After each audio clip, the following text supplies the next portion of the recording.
Sa bawat himig ng simbahan, sa bawat tinig na umaawit ng papuri, naroon ang inspirasyon ng isang banal, ang patrona ng musika, si Santa Cecilia.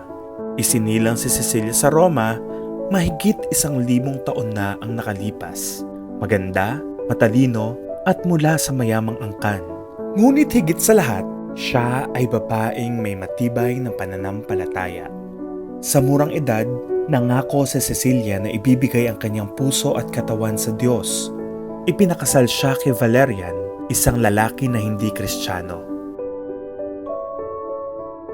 Nang makasal silang dalawa, humiling siya ng isang bagay na tila imposibleng maunawaan, ang manatili siyang birhen para sa Panginoon.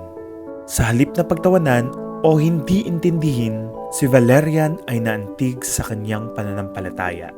Sinabi ni Cecilia, "Kung maniniwala ka sa Diyos at magpabinyag, makikita mo ang anghel na nagbabantay sa akin."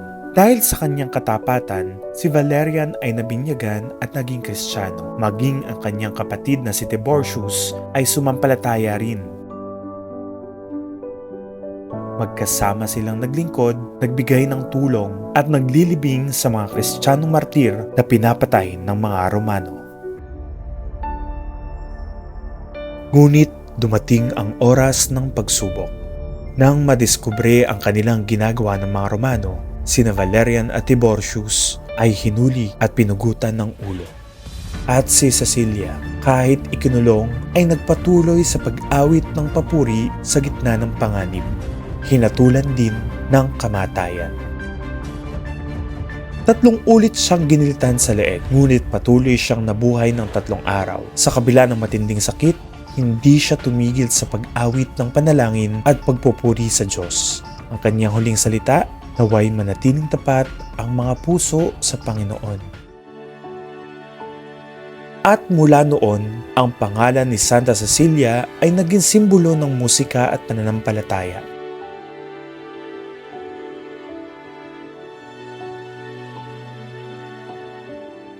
At dito sa Katedral ni San Pablo Unang Ermitanyo, ang kanyang diwa ay buhay na buhay sa mga koro na buong pusong naglilingkod sa Diyos.